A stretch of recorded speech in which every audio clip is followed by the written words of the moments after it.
Before we get into today's episode of Big Fight Weekly, I want to say today's episode is in tribute of boxing legend Chris Eubank's son, Sebastian Eubank, who has died over the weekend. So sad. He was a boxer himself, obviously. His brother, Chris Eubank Jr., we know boxes too. But yeah, just our heartfelt sympathies to the Eubank family.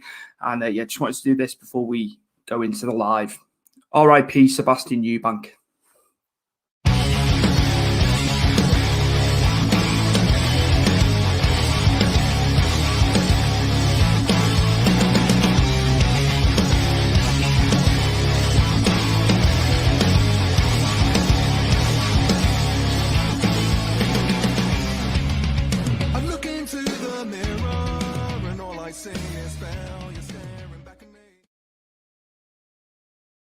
A warm welcome to episode 21 of Powered4.tv Big Fight Weekly with myself, Stu Palmer, and my co-host, Chris Hume. How are you, Chris?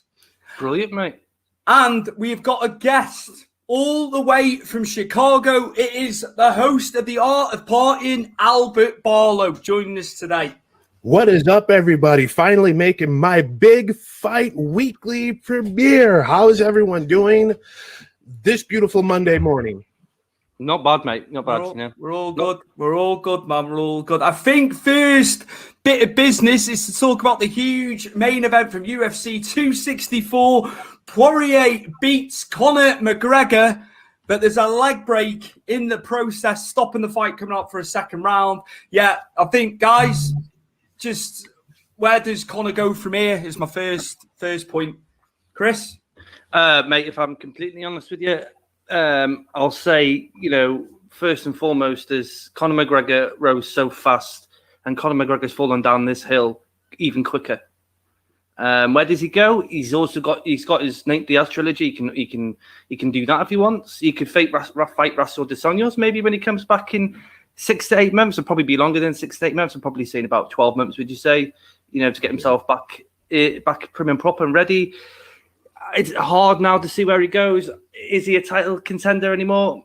Maybe not now. I don't think he's the same guy. I think this Conor McGregor we're seeing now is a shell of his former self, personally. Albert, what do you feel in terms of Conor, and where would you see him go, and where does he plot his course off the back of that defeat? Now, that's 3 losses in 4 bouts now as well. Let's not forget. Yeah. It's really tough to say, I think he goes with the Nate Diaz fights. I mean, his motivation is gone. From what I saw, the distasteful comments he said, it's kind of hard to come back from a fight like that. Really is. I really think, the Nate Diaz fight is probably in his best interest. And we'll see where it goes from there. But does he beat Nate Diaz? Does he beat him? That's a big question now.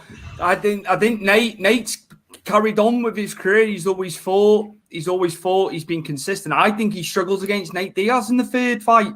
I really, really do. And after this leg break and the subsequent time off, how is he going to be? How is he going to be in the mind after that? Deep down. Well, the thing is, you look at fighters that have had leg breaks, have never come back the same. Anderson Silva, obviously, everyone knows about that against Chris Weidman. He never came back the same person. He was a bit older, which probably took his toll on him a bit more than it would be, say, Conor McGregor, who's only, 33 next week? Was it this? Yeah, it's this week. Mm-hmm. He might come back a bit better, but those sort of things are almost, you would say, his career ending. And if they do come back, they're never the same fighter, and I think he's going to struggle. I just think, when you look back at the fight, the whole sort of minutes we had to see, Conor McGregor only had a decent 60 seconds in that whole round, and then Dustin Poirier turned it on, and Dustin Poirier hurt him. Dustin Poirier pushed him, and to see Conor McGregor, what did he say in a press conference? Who shoots first for wrestling? Well, he shot first, and then he says about submissions, he shot first for a submission, right? He said someone was going out. Dustin was going out on the stretcher, and he was the one going out on the stretcher. Yeah, he was. So everything he said in the press conference, and mind you, I'm going to say now the press conference was dreadful. I think the journalist, the comments to him were awful. I think for the pair of them, the whole back and forwards, Conor, used to be intellectual, snappy, really witty when it comes to press conferences against his fellow fighter. But when you can't get inside their head, this is where he tumbles. The whole getting people to chant Jolie's wife. Yeah, that was very distasteful. Very distasteful. How old are we at this point in time where, we're having to get some sort of schoolyard chant to try and embarrass someone? I'm totally against it. And I think, my feelings with Conor McGregor was starting to dwindle down then. I'm thinking, like, if this is the level we're going now, where we're using schoolyard bullshit to try and get inside of people's head, it bores me. And in some way, during the fight, he got what he deserved. Sadly, I just think Dustin Poirier is a much better fighter. Dustin Poirier even proved on Saturday, Sunday morning for us, he's a better boxer. Yes, because he did. He took Conor McGregor's best skill set and completely clattered him. And that changed the whole complex of the fight then. And then obviously you go for Conor trying to go for the takedown. Dustin Poirier pushes him against defense. Conor goes for the guillotine. Now, me, I love my BJJ, so I always think, a standing guillotine's usually a lot better than when you've got someone trying to take you down and you pull guard with the guillotine. You're leaving yourself open, and even though the commenters, the Cormiers and the Rogans were saying, like, he's putting himself in a bad position here, and he clearly put himself in a bad position. But then, you've got to look at Dustin Poirier and how well he worked. He got him onto the ground, and it was in his mount. And what did Conor do to protect himself? He just turtled up, and he took elbows and punches, even though he cheated a bit as well. Don't know if you noticed that he was sticking his hands in I heard about that. Dustin Poirier's glove when he was trying to upkick him as well. So that was quite, that was dirty. And it just makes you think now when you look at Conor McGregor and there's like, thank you for everything you've done. Thank you for bringing eyes and, being relatable when you were early on in your career, because he was relatable when he first broke into the scene. I'm just really disappointed in how this has panned out and how you don't really look at the fight. You look at like what the man has become. My worry is Dana White, because he knows it'll always pull the buys in and the numbers. Have they released any numbers when we find out what it drew? Probably next couple of days, I'd imagine. So. Yeah. It's just, and he's put the graphic up about the buy rates, hasn't he, over the years? 6 out of the 10, he's in the top 10, isn't he? And that doesn't lie. But I think with Dana White, he just sees it as a money-making machine. Exactly. And they're not looking at McGregor, his well-being. His well-being. So as much as he's saying, I'll take the fight, Dana needs to maybe take his foot off the gas a little bit in regards to Conor. Right, a question for both of you then. Does Conor and Poirier fight again? No, because it's the same outcome. Albert, sorry I jumped in then. No, it's okay. I don't see it happening, but I'm under the theory controversy makes cash. And that's what goes on in Dana White's mind at the time, all the time. So I'm thinking we're going to see if he does need Diaz and Colin. And then who knows, maybe he might do a third. At this point, it's very up in the air with this. It's very up in the air. Chris, you're saying about RDA as well. He doesn't beat RDA. He won't beat Rafael Dos Anjos if they went for that as well. No, they won't. No, he will not. Where's Chris? My internet went a bit poo. Okay, that's fine. That's fine. I'm going to put some pictures up. This one is viewer discretion is advised because you do see a bit of the ankle. So you guys want to obviously make some comments on this as we see it.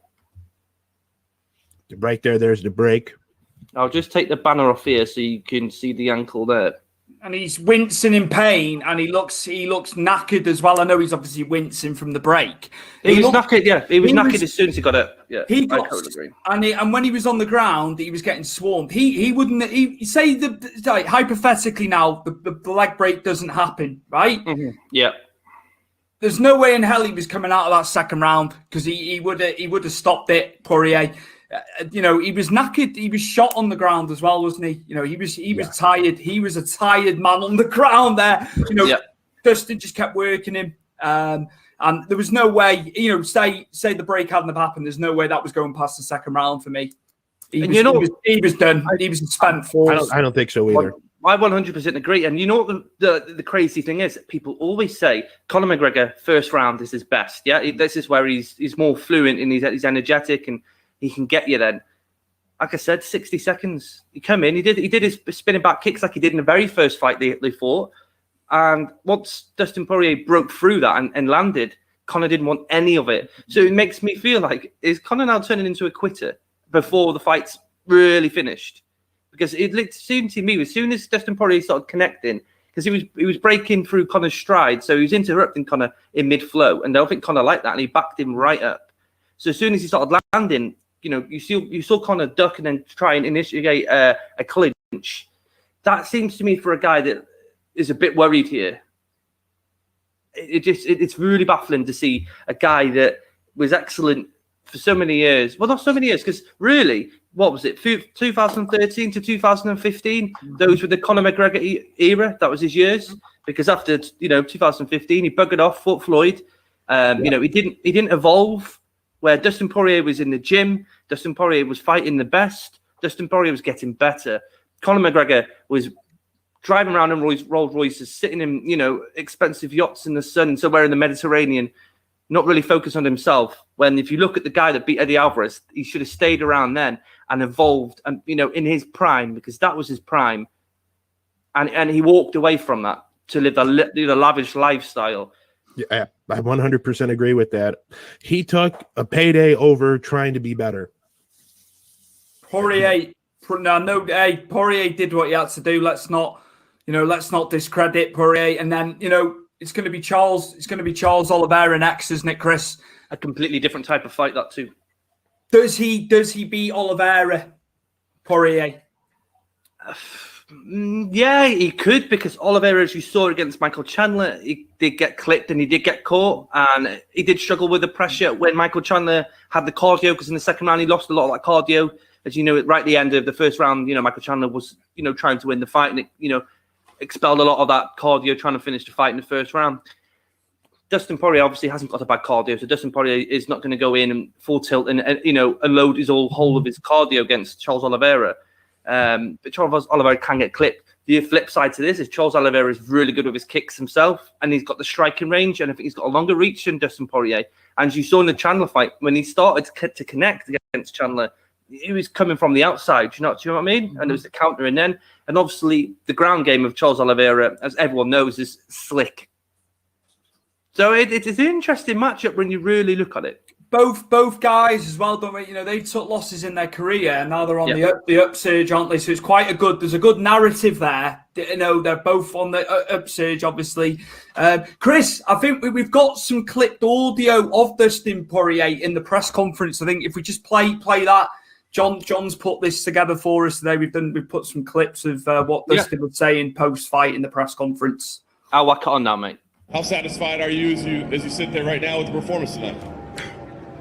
You never want to get a win that way, but what happened was a result of checking a kick. I'm more than sure of it. And, he got what he had coming to him, man. Karma's a mirror. And I busted my ass for so long to put myself in this position. I doubled down on myself after beating him in January when they offered me a title shot. I doubled down on myself and it paid off. You'll see him on the ground still saying some real bad stuff. But even that stuff being said, I don't wish, serious harm like that on nobody. The guy's got kids. I want him to go home safe to his family. I pray before these fights. Every time before I walk through the octagon door, I'm praying that not for me to win. I'm praying that we both get out of this safe, because I know what I'm going to try to do to him. I know what he's going to try to do to me. White was here earlier. Dana said, obviously you're going to fight for the title next, but at some point you do the rematch down the line. Do you feel like the rivalry is over? Or do you feel like... No, we are going to fight again, whether it's in the octagon or on the sidewalk. You don't say the stuff he said, The things that he did say, especially afterwards, you're saying about your wife and that sort of thing. Nah, my wife's solid as a rock. I'm not worried about that. That's noise. He was saying that he was going to kill me. You don't say stuff like that. That he was going to murder me. You don't say stuff like that, You don't say stuff about people's wives either, but I know that's zero chance. But there is a chance, somebody could die, and you don't say that. You don't wish that on anybody. Are early. I'm sure you want to go rest a little bit. I just want to know how much Chad Ochocinco lost tonight. Yeah, you bet on Conor? Okay. I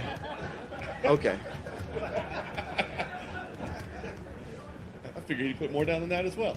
No, but I will ask, obviously you fight for the title next. Do you have an idea? I mean, do you have a date circuit on the calendar, an idea? I mean, how soon you want to fight? I feel like I've been preparing for a fight since last year because I was getting ready for Conor in January. I fought him. As soon as the fight ended, I knew that was next. So I got home from Abu Dhabi and started training for that fight.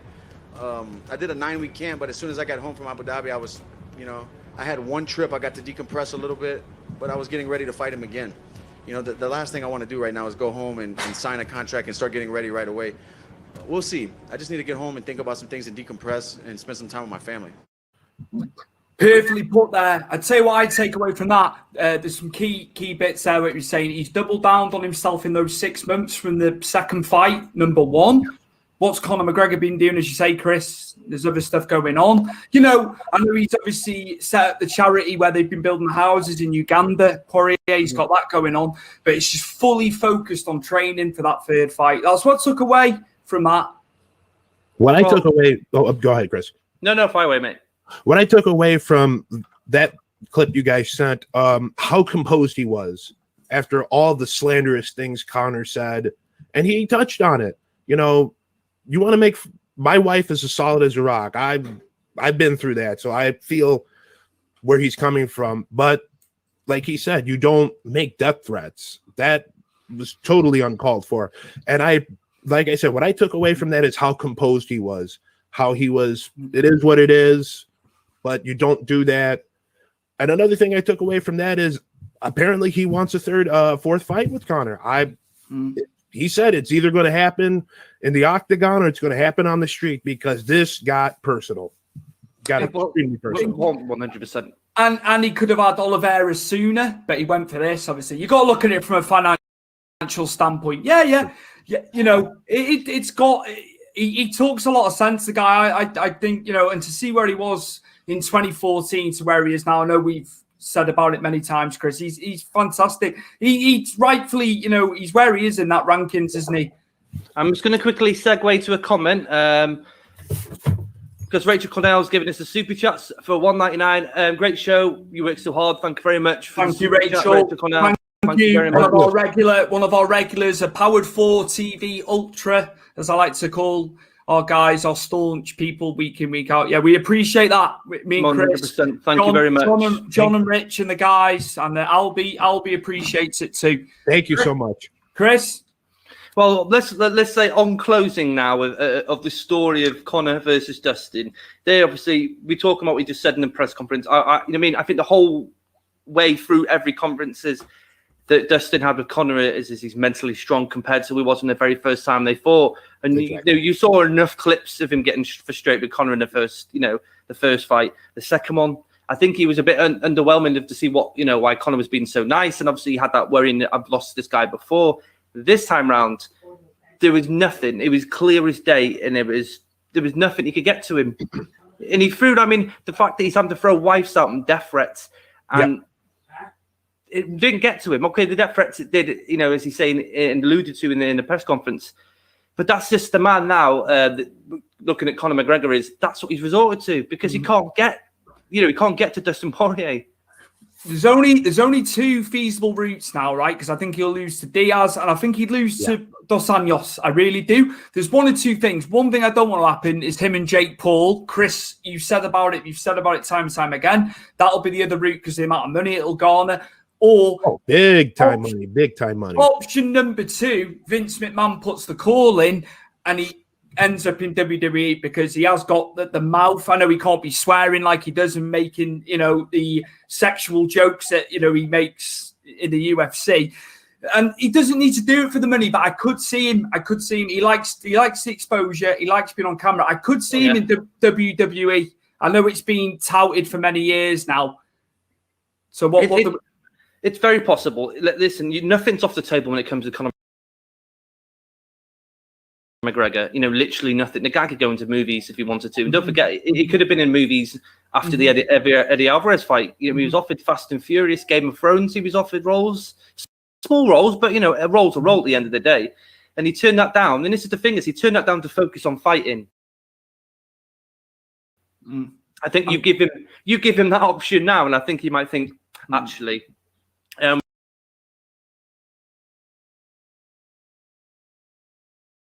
going to the Jake Paul situation. Brett, I know you're watching, and I know you've seen the picture of the necklace that Jake Paul's done for Conor McGregor. I had to laugh when I saw it because as much as I find Jake Paul a twerp, I thought that was absolutely brilliant. And he sent that to Dustin Poirier. They both exchanged on I think Instagram or Twitch that Dustin's like, yeah, I'll take that. So hats off to Jake Paul for that, because I think that was absolutely brilliant and bang on. But I think that route will be next. If he does lose, as you say, to Diaz, or Rafael dos Anjos, whoever he fights, because he's not going to be fighting Dustin Poirier when he comes back if Dustin Poirier is the champion. Because if that happens, everyone's going to go mad. He doesn't warrant a title shot. He hasn't won enough fights. He hasn't been around long enough now to warrant a title shot. So he has to get back on the bread, and he has to get and fight someone who's coming up, or someone who's, is experienced still in that division, because who knows who's left when he comes back in the Euro. So in closing, I'm really happy for Dustin Poirier. I was really chuffed for him. Good luck against Charles Oliveira. In regards to Conor McGregor, you've gone down in my estimate so much. Special mention to the 21,800 fans at T-Mobile Arena in Vegas as well. We've been without fans for so long across all our sports. We haven't been able to go to concerts and stuff like that. Stuff we took for granted. I know we've said for the last couple of months, having the crowds in again has been amazing. So well done to all the fans that and they paid a lot of money to go to that. They paid a lot of money, a lot of that hard-earned cash to go to that event. So your mate Justin Bieber was there though, I saw. Oh wow! I thought I'd put that next. We mentioned him a few months ago. Well, a few weeks ago. Close this segment about the McGregor thing. I like Stu said, I could see him in the WWE being a heel. He's a really good heel. He would go, and Vince knows. Yep, they'd get more exposure again. Forget like Ronda coming in and people like they had Fury briefly, didn't they? Velasquez didn't really work out, but he had a go. He had a go. It wasn't his fault; just the way he was booked. And he was injured as well. Don't forget. Yeah. There was permutations. That's why it didn't work. Sorry, right. I'm going to get to our viewers' comments, because there is a bucket load, and I don't want them thinking we're ignoring them. So this first one is from Mark Lloyd. Hi, football has hurt me. England were the true winners as Chiellini cheated. Yeah, he did. He had hold of his top man. What was he doing last night? The fight I felt was what it was. Conor's bad luck continues. Yeah, Mark, absolutely. Yeah. I think he needs to pack it in back and see Dana coming in saying he'd be fighting Diaz. That's what I think. But he's out for a while. He is out for a while, so it could all change. How does he rehabilitate that injury? It might not be as easy as everyone thinks, him getting back in. Well, we'll find out soon. And Jordan Pickford was England's hero yesterday for the Mighty Blues. Yeah. Absolutely. Afternoon, chaps. Carnage Pain, Albert. Hello, Carnage Pain. I finally get to be on the show and talk to a few of you guys. Carnage Pain is one of those guys I was looking forward to. Carnage Pain. Rachel Cornell, I'm proud of the team, and I'm disgusted at the same time with the majority of people who sent abuse at our players after. Awful and makes my blood boil. Someone abroad, I think it might be a UK expat, he was done for racism on Twitter, and they found him, and he's going to be going into jail. And that guy that put that comment up, they'll find him, and people will be reprimanded for this. Disgusting. Very disgusting. Yeah, hold on a minute though. There was a guy sniffing a fucking line. I saw that video. What an idiot. What an idiot, man. Unbelievable. Unbelievable. Storming Wembley, destroying, you know what I mean? This is why we can't get these competitions over here. This is why the World Cup gets passed on. This is why Euros usually gets passed on. We're very lucky. We're very lucky that this anniversary was dotted around and England got to play in Wembley, you know, one time less than everyone else. But this is why they won't come here, because we're discussing. I've got to be fair. It's the minority of England fans. Not that they want to make this show about football, but we all, because it's current, isn't it? It's the minority that ruin it for the majority, because the majority were well behaved, but it's idiots like this that ruin it.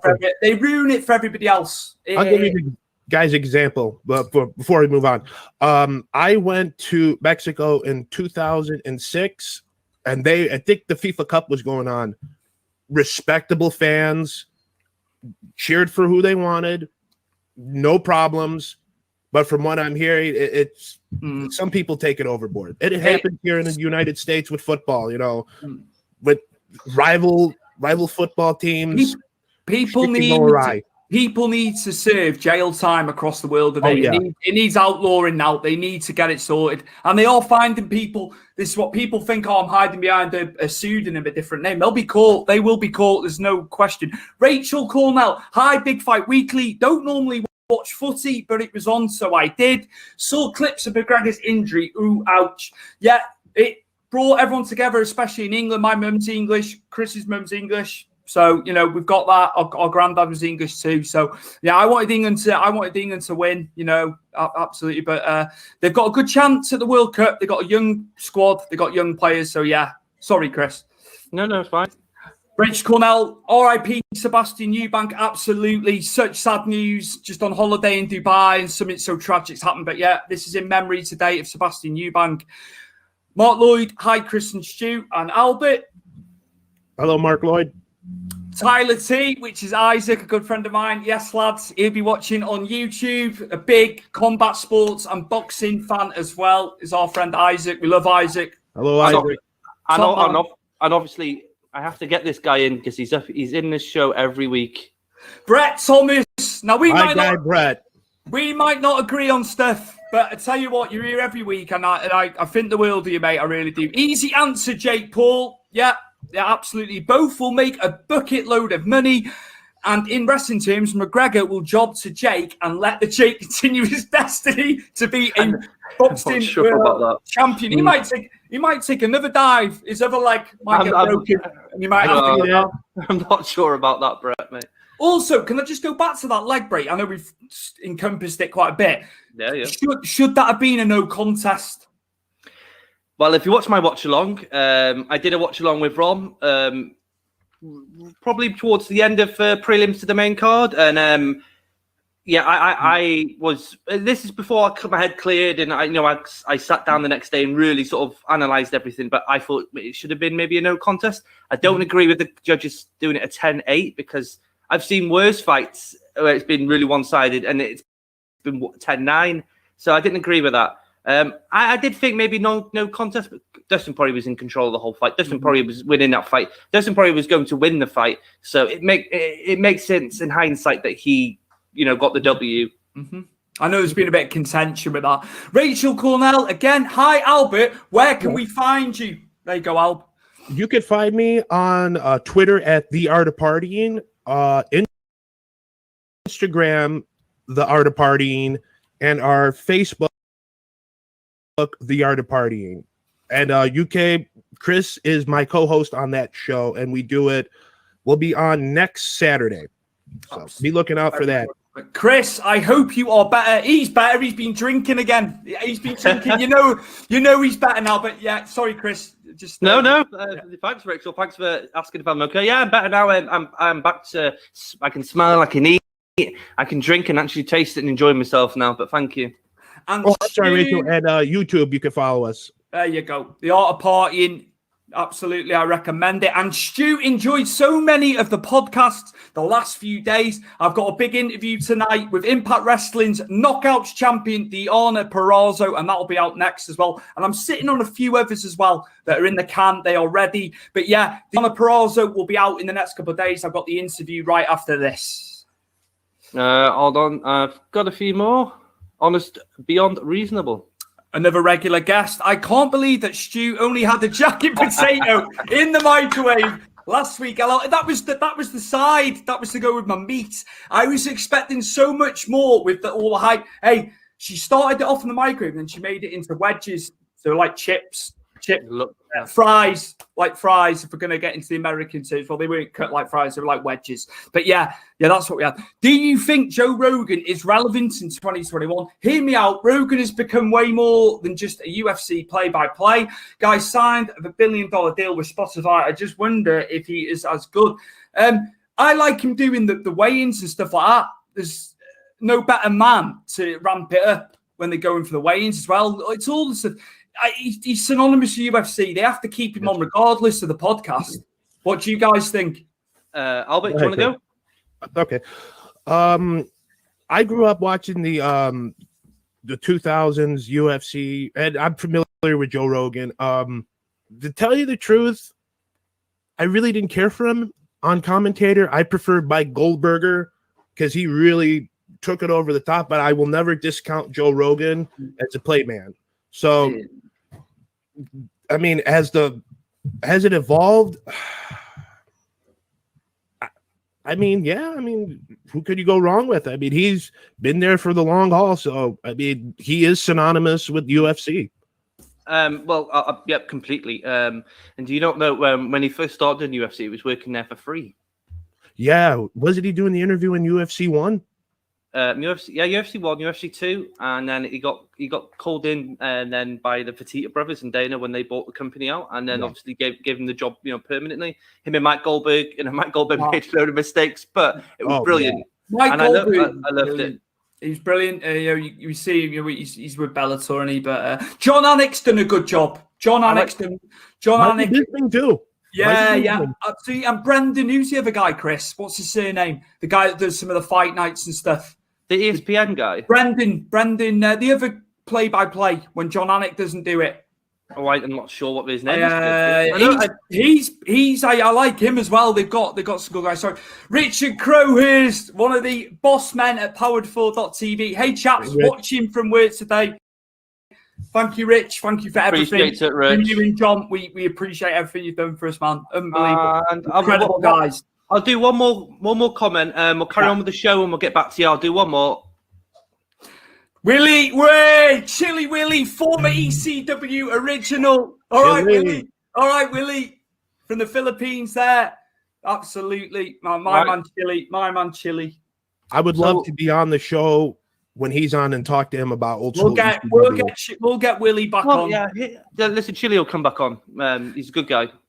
To the co-main event, and we were looking forward to this as well. Gilbert Burns with a grappling showcase, too much for Thompson. 29-28 from the three judges. I think that was a fair assumption of how the bout went. How did we feel? How did we feel about the co-main, lads? I'll go first. You know what? Out of all the fights on the card, I don't think it was the most exciting fight on the card. I think it was probably I hate to say this, but I thought it was one of the most boringest. And I know to say that because the two guys in the they're fighting, and it's I shouldn't say it's boring, but considering what we had before all that, every fight was really, really good. So this one, considering we built it up last week, didn't we, Stuart? In regards of this is Stephen Thompson's last hurrah. He's 38. He needs to win this if he wants to get that title shot against Usman or Kobe Covington, whoever wins out of that. But I'm on the Usman train here, and I hope he does beat Kobe. But this was the fight, to Wonderboy to get the next step. Unfortunately, Gilbert Burns listened to everything I said last week. I'm sure he must have, because I said about he's going to have to work really hard to get on the inside to take down Stephen Thompson. He did, and he brought Stephen Thompson down 3 times, which is a record in UFC for against Stephen Thompson, because no one else has took him down that many times in a fight since he's joined the company, which is really good, really, really good. I think the pressure of Burns was just outstanding. He really, got to work with Thompson. He didn't let Thompson too much sit on the outside and attack him with the leg kicks. I know he got caught a few times, but he obviously, we still got him down at the end of the day, and it was really, really good.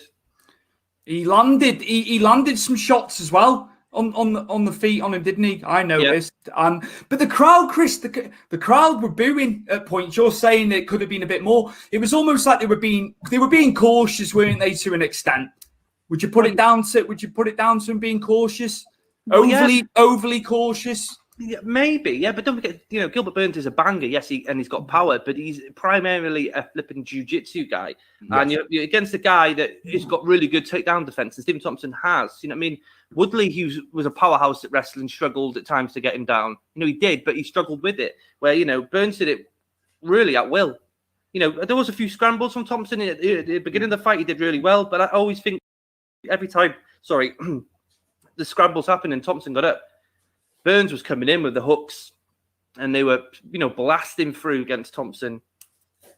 Bit lackluster for Thompson in this fight, though. To be honest with you, I did expect more from him because, like I said, could have got maybe the next in line for the title shot.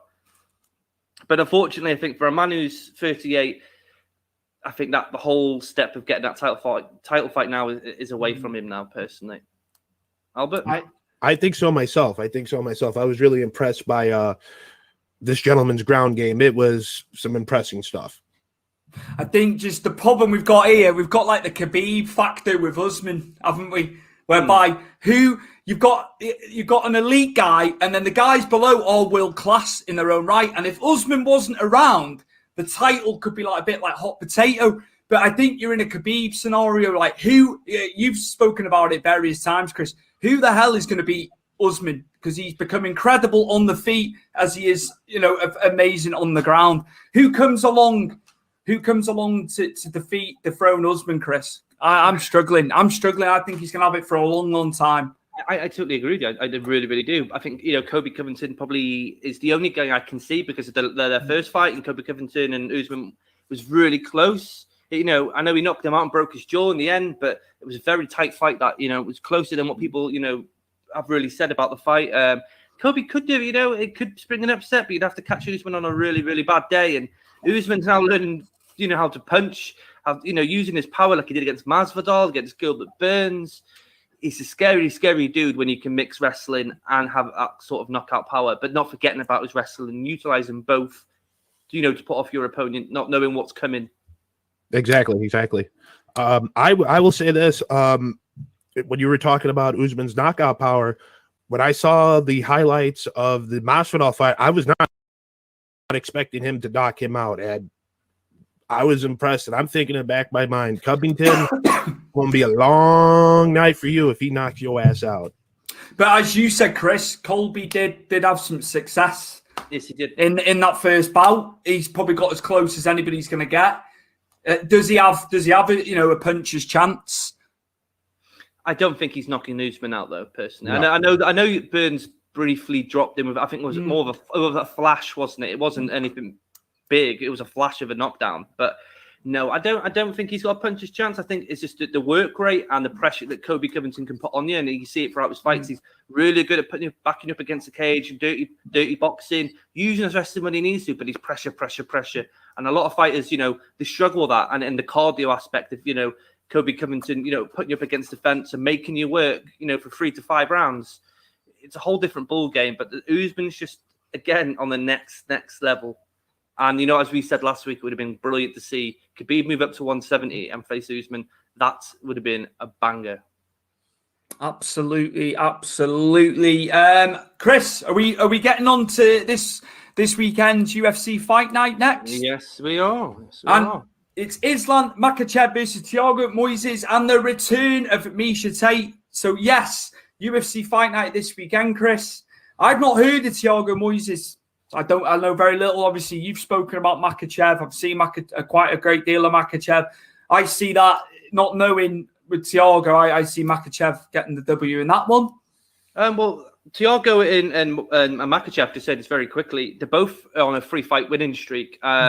Thiago Moises is he's fought. I had it in my head now, and it's completely gone. He's fought some big fights. Michael Johnson, he's fought Michael Johnson, and he submitted Michael Johnson.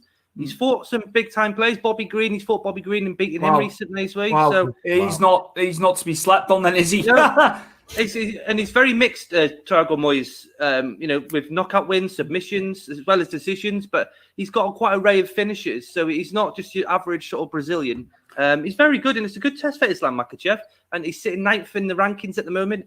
I still think, he's going to need a bigger name, because I know everyone's saying he's the next coming of Khabib, don't they? And it'd be interesting to see him against a bigger fighter, like Justin Gaethje, someone along those lines, Michael Chandler. I think Michael Chandler and Gaethje are going to get put together anyway. But I'm just thinking of someone like that.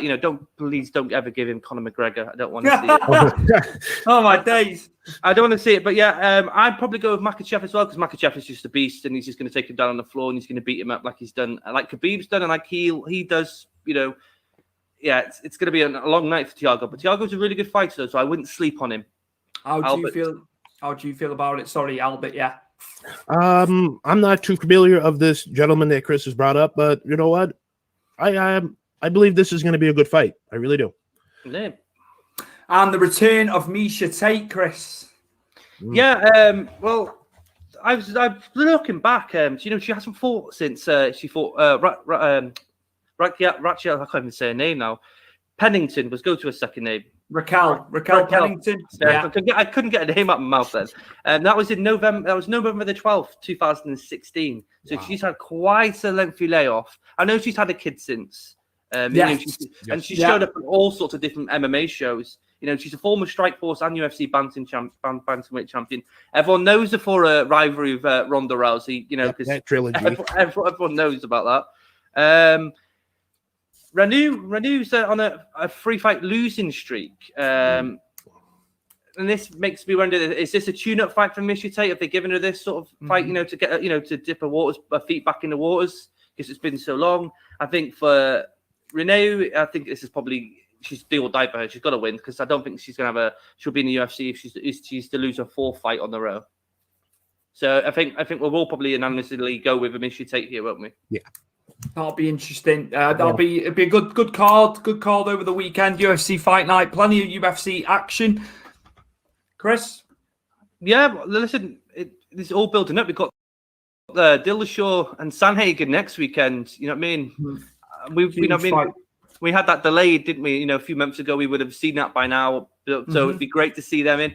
Could see what Dillashaw's going to be like, because he's had a lengthy layoff. And yes, I know it's through steroids and what have you.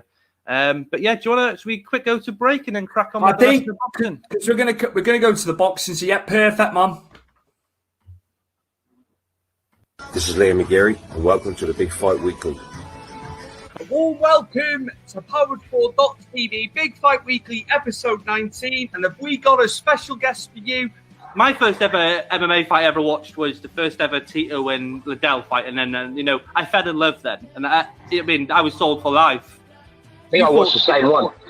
Oh, there you go, then. See, it was a great fight. You beat Tito, and you were the first person to submit him. And when I saw that, you being an English guy, and yes, I am biased when it comes to UK fighters. I'm not going to lie, that's the way I am.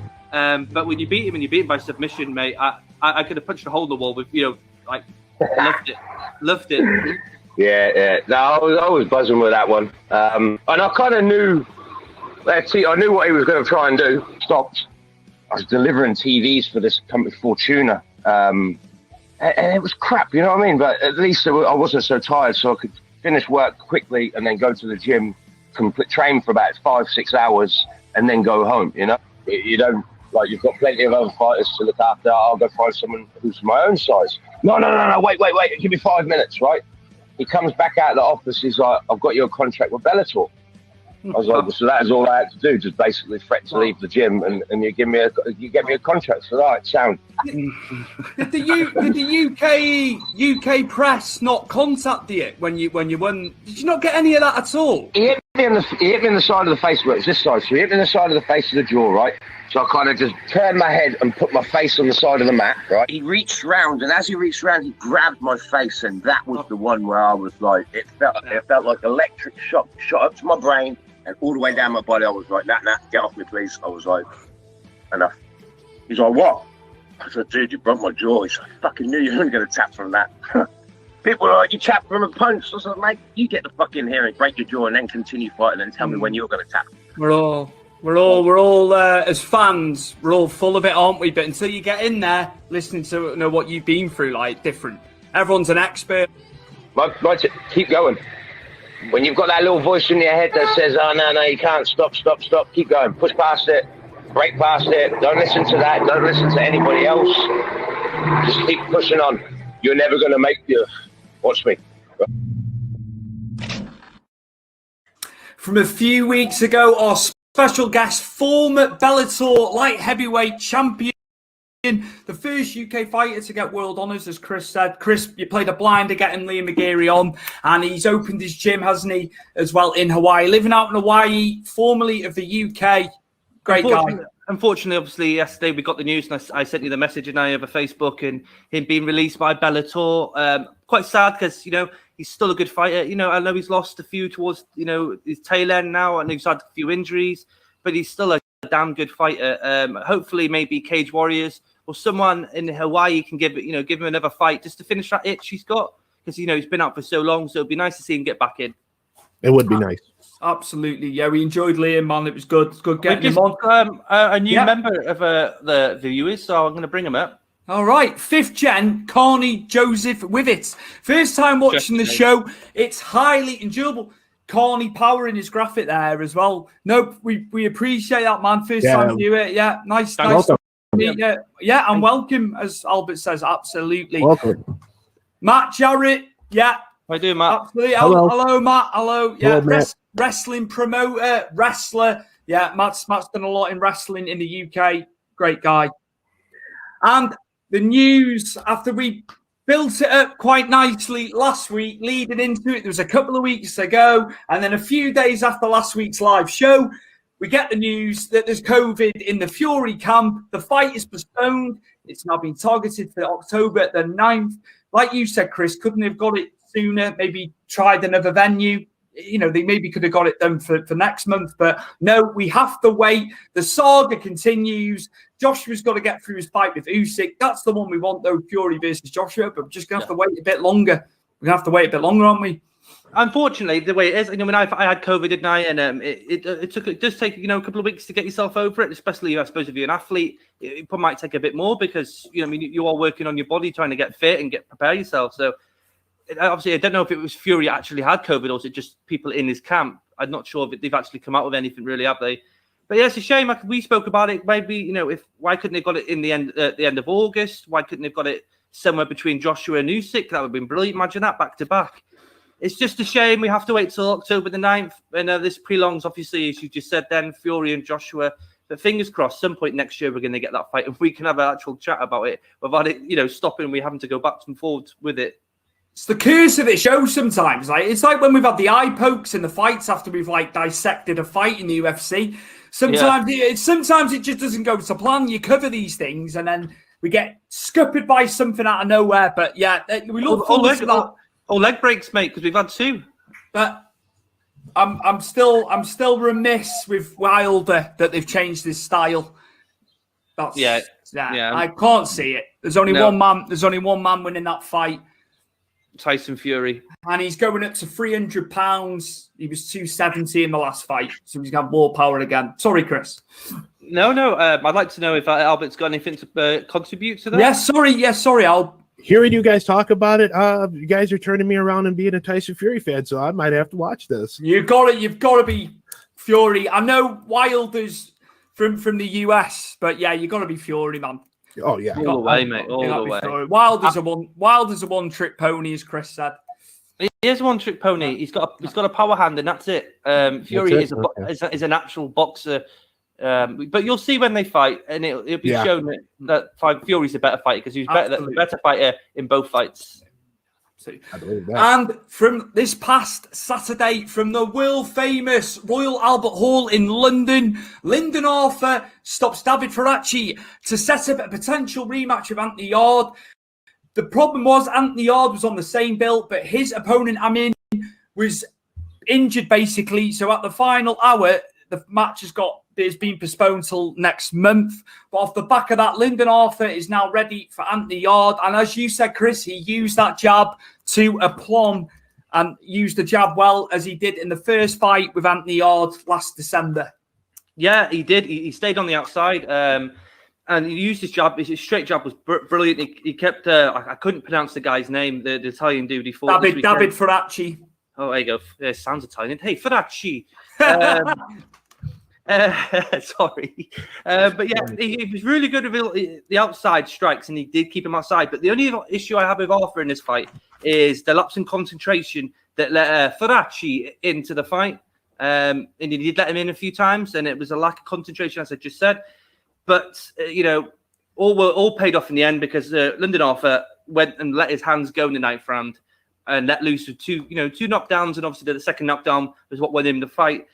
He's a really good fighter, but my worry is if he's having these lapses in concentrations against a better fighter, he may lose it. Anthony Yarde was the man before that first fight. I know he'd lost to Sergei Kovalev. That's not a bad loss in the slightest. Yeah, not at all. I didn't know much. I got to be honest. I didn't know much about Lyndon Arthur until he fought Anthony Yarde. He's still undefeated as well. Anthony Yarde, he is powerful. He's going to have to use that power because he knows he can't get at him really with the jabs. I think he's he's better with the jab is Lyndon Arthur. So yeah, we look forward to Anthony Yarde getting back in and hopefully set up the rematch. And we have got a bit of boxing scheduling coming up for you. Chris has got the graphics, and we're just going to run through very quickly. As you can see, Jermell Charlo versus Brian Castano at super welterweight. Jermell Charlo's younger brother. And as you can see, a lot of belts on the line there. I think that's everything. That's everything. I think maybe the ring title's not there, so I'm not sure. But yeah, big fight. Put it in. Big fight, Charlo. He's well respected. He's a very good fighter. And on domestic, as you can see there, domestically in the UK, Wembley Arena on July the 24th. So it's coming up very, very soon. We have got Joe Joyce, who won his last fight, and it's eluding me now, the name of the Daniel Dubois. He beat Daniel Dubois last year. But he's taking on Carlos Takam, and Carlos Takam has obviously fought Joshua. Joshua had a tough night that night because he was punching downwards. Takam's very short and stocky. It won't be an easy night for Joe Joyce. Joe Joyce is quite methodical. He's quite slow in pace. He likes to whittle his opponent down. But it's going to be a tough night for Joe Joyce. I think Joe Joyce will be favourite, but I wouldn't sleep on Takam either. He's very durable. He's a stern opponent for Joe Joyce. No question. All right, I'll move on to these. And yet, the Matchroom Fight Camp, they are starting out. It will be on DAZN. Obviously, Matchroom have left Sky Sports now. They are in with DAZN. And yeah, from the back garden of Matchroom headquarters, again, the ticket prices, I think, was £750 to go to these events. Christ. It's a lot. It's a lot of money. But yeah, Conor Benn, who we've obviously spoken about quite a bit, haven't we, Chris? We've covered really good his fights. Granados, we actually said about Granados and him getting it on next. So yeah, that'll be a good one to open at the Matchroom Fight Camp. And then Tommy McCarthy versus Chris Billam-Smith at Cruiser, and Shannon Courtney waiting for an opponent. She obviously won her last fight. She's another good prospect in the females division there at bantamweight. And Campbell Hatton, the son of Ricky Hatton, opponent to be confirmed at super featherweight. A lot of people have criticised Campbell Hatton. He's in his infancy, isn't he, Chris? He's still learning everything. And I mean, we've had this conversation before. A lot of people are getting on his back. You mean, let's get behind him and let's, get behind him so he can push on and have that, the fans backing him instead of, being an arsehole towards him. They've put him in the pro ranks. You know what I mean? They could have gone down the amateur route and he could have had more fights. But, he's got Matthew, obviously, Ricky's brother with him. Matthew, had a great career. He had a fantastic career. He was good. He was good. He fought Kell Brook, I remember. He's got his dad there. All that experience at World Lab is incredible. And then into August, the next fight camp, there is 3 or 4 events of fight camp through the summer. And we've got Kid Galahad. I've been a big fan of Kid Galahad for a long, long time as well. Against James Dickens at the IBF featherweight title. So it is for the world title. And I like Kid Galahad. Fantastic boxer. So that is... Galahad. Hey, that's what is coming up in the boxing. Just thought we'd do something different, do some scheduling for you there. Some big fights. It's been a bit quiet on the boxing the last couple of weeks. What I'll do is I'll throw some more comments out. Let's see. Keep them coming, ladies and gentlemen. Keep them coming. Rambo. Rambo. The females in UFC, there isn't as many female fights as men, but Dana wouldn't do the stupid wrestling philosophy of all these women shows, would he? He's just is inclusive to both male and female. Well, he wasn't at the start, was he? Let's be honest. No, they built up to that, didn't they? You know, it was always Strikeforce, wasn't it? Yeah. Strikeforce had it, yeah, of course he did. Listen, I'm not sure what he's alluding to with the way he's saying, but ladies always get their fair share on the card. You know, I mean, you do get ladies headlining cards.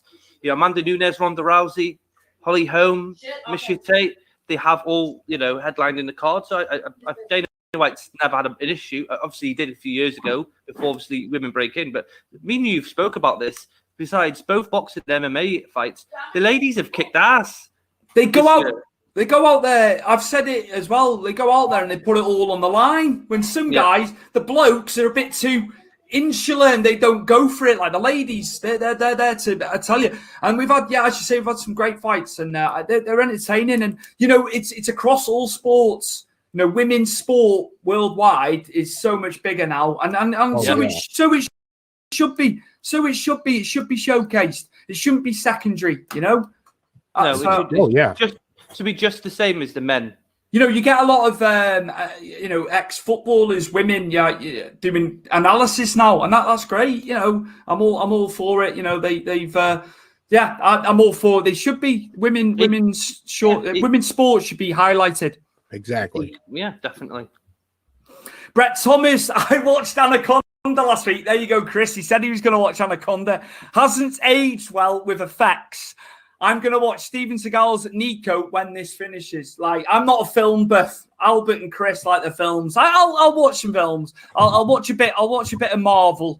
Karis will drag me to the cinema. I want to watch Space Jam 2, actually. That's what I want to watch. I'm not no, I'm not watching it. Why? Come on. Hey, okay, let me just say something, right?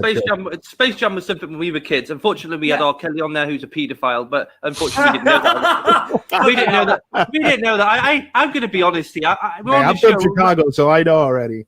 Yeah, you know, I mean, we just speak from the heart. Yeah, I'm not going to mince my words, even though he is a mincer. But I believe I love the film. It was a great shot. But probably said that all to the women. Until we found out what he was getting up to. Oh, yeah. But, you know, at the end of the day, Space Jam, Michael Jordan, bloody Bill Murray. You know, I love Bill Murray. One of the best actors in the world is Bill Murray. But that was then. This is now. And I'm not a child anymore. And I don't know. I thought you'd want a bit of nostalgia. Yeah. You know, memory lane. I've seen films come out that nostalgic. They've made sequels or reboots and they've been awful. I'm a cultivist when it comes to films. Like with Arnold Schwarzenegger movies, leave them where they are. Don't remake them. Just leave them. Save for Space Jam. I don't need to see it because I've seen it. And I enjoyed it and I don't need to see it again. Just leave that where it is. You don't need to make any more films that are emulated from the old. Why can't these people have some more ideas and make something new? Albert, why don't you want to see Space Jam 2 with LeBron? Well, first of all, I'm not a big LeBron James fan. Even okay. He loves his LeBron, and I respect that. But yeah, I'm just not a big LeBron James fan. Number one, number two, the first one should have one and done. That's it. Don't come back with it. I mean, it is what it is. But Brett Thomas, about that Anaconda thing, you are completely. That's my grandma. Hello, Grandma. Hello, how are you? Hello, Grandma. Well, good. My niece is here. So yeah, but to answer Brett Thomas's question about Anaconda, it has not aged well, and that is a pretty bad movie. What about? It's not great, is it? What about? I remember watching Predator at your old house, Chris, about 15, 16 years ago, probably. And it probably looks far worse now than it did when we watched it 15, 16 years ago. No. Predator is still brilliant to this day. Is it? Hello? Yeah. Hello? That's the old man. Hello, Dad.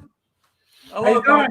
All good, man. All good. Predator, the first Predator we're talking about now, Arnold Schwarzenegger one, 1989 one, that is still brilliant to watch now. That is fantastically. That is where that should stay. Every other Predator, maybe the second one was all right with Danny Glover. The second one was really good. Yeah, if it didn't master to the first Predator film. But every Predator since they say the second one has been dog awful. This awful. has turned into BBC's film with Barry Norman. This. Remember when he used to review the films back in the day, Chris, on the BBC? Barry Norman was a legend, like, brilliant, absolutely brilliant, man. Albert, you'd have liked Barry Norman. He was great, man. Tyler T, hell of a show again. Cheers, Isaac. And he loves his combat sports. He trains like a Trojan, does Isaac. Carnage Pain, this is getting boring now with Tyson Fury and AJ. These promoters are rotten. Obviously, COVID, you can't do anything about that. But in general, it takes too long. I've got to be fair. Dana White would have made this fight. Oh, yeah, he would have been. Dana White would have made the fight if it was UFC. You know, if it was under the UFC umbrella, we would have had the first one by now. I agree. We don't want it to get into a Pacquiao Mayweather time frame where it happened 5-6 years too late. Yeah, and then there's no point then because he's past his peak. It was just they've got to get it done. It's got to be done next year, man. Have to get it done. It's going to cause havoc otherwise. Carnage Pain, yeah, another film as well is Dogtanian and the Free Musclehounds. Do you mean Muskehounds? Sorry, yeah. A kids show I loved in the 80s. Now they run out of ideas. Yeah, I agree. That is true. I cannot say anything because I'm a child of the 90s, so I've never seen that. Old school cartoons, man, even the 90s cartoons, well better. Kids today, I watch, my nephews watch some of the stuff. I'm sure Chris's kids, he's probably thinking, why are you watching, you know, they need to watch the old school cartoons, man. I'm all for that. Like, I listen, I've tried to show them the Thundercats from the 80s. I tried to show them Transformers from the 80s. It still holds up today, all right, graphically. You know, but the story that's told, amazing. We're talking effects that were technologically in the Stone Age back in the day. Yes, they were. I've got anything else? They were better. Before we close out. No, that's it, mate. That is absolutely everybody. Right. Albie, you've been a guest. Albert Barlow, where can the viewers find you? Yeah, plug, man. We'll get you in first. You guys can find me and UK Chris, as we call him, on The Art of Partying. It's a live show that we do, what would you say, twice Saturday? It's every 2 weeks, isn't it, we do? Yeah, every 2 weeks. We'll be going live next Saturday. We're going to have a big show. Hopefully, we have a special guest. So you can find us on YouTube at The Art of Partying. Like I said, you can follow us on Twitter at The Art of Partying, Instagram at The Art of Partying, and our Facebook, The Art of Partying. That's where you can find us. Perfect. Thank you for coming on today. I've enjoyed having you on, man. It's good to finally do something with you, you know, in a live. I'll have to come on AOP at some point. I know I've let you down. I've let you down various times. I mean, like you said, I'll return the favor, Al. Exactly. When it comes to guests, we like to plan it out at least 2 weeks, at least a week before we do The Art of Partying. So hopefully we can get one of the couple of guests I've talked to. We're going to keep it a secret. And another thing is we do movie reviews, specifically horror movie reviews. I will announce the 2 that we're doing. It was leaked a little bit by me on Facebook, but you're going to love it. So that announcement will be this Sunday. Albert Barlow, the host of Art of Partying. Chris, where can you find you? Or you're going to say something before that? Yeah. Listen, guys, I know we were talking about movies and TV shows. We do them on Art of Partying. It's very chilled. We have a few beers and we just chat like. I want to have a beer. I want to have a Saturday night beer, man. Come on, man. But it's like, yeah.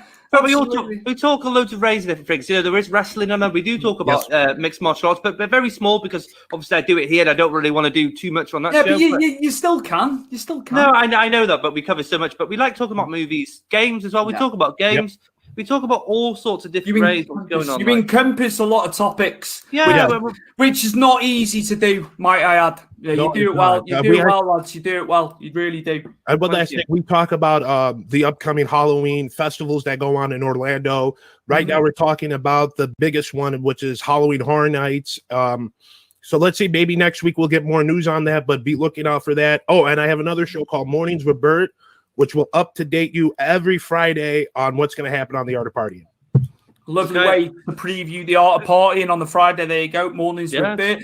Chris Hume, where can we find you? You can Find me on Twitter at Van Hume. You can find me on Instagram at VanHume86. You can also, again, find me on Facebook at Powered 4 Big Fight Weekly page. Come along, come join us, come join the conversation with us. I'll be happy to speak to you all. And thank you for coming and watching the show. We really appreciate it, to all our viewers. And, you know, really appreciate this every week that you turn up for us. And I have been Stu Palmer, and I am the host of Stu's Wrestling Podcast. Have I got a guest for you this week? Current Impact Knockouts champion, two-time Knockouts champion, the Virtuosa. It is Deonna Purrazzo. I'm looking forward to that. I've got a nice 20-minute interview coming, so we'll get that out this week. And I just want to say thank you to all the viewers for your comments today on episode 21 of Powered4.tv, Big Fight Weekly. And I will not be here next week. It will be Chris and John. Albert, I think Chris is going to invite you again. I'm more than willing to do it again. 22, so I'm away next week. Bro. But you will be in the hands of Chris, John, and Albert next week. And we'll see you then. Thank you very much for turning up. We really appreciate it. See you later. See you.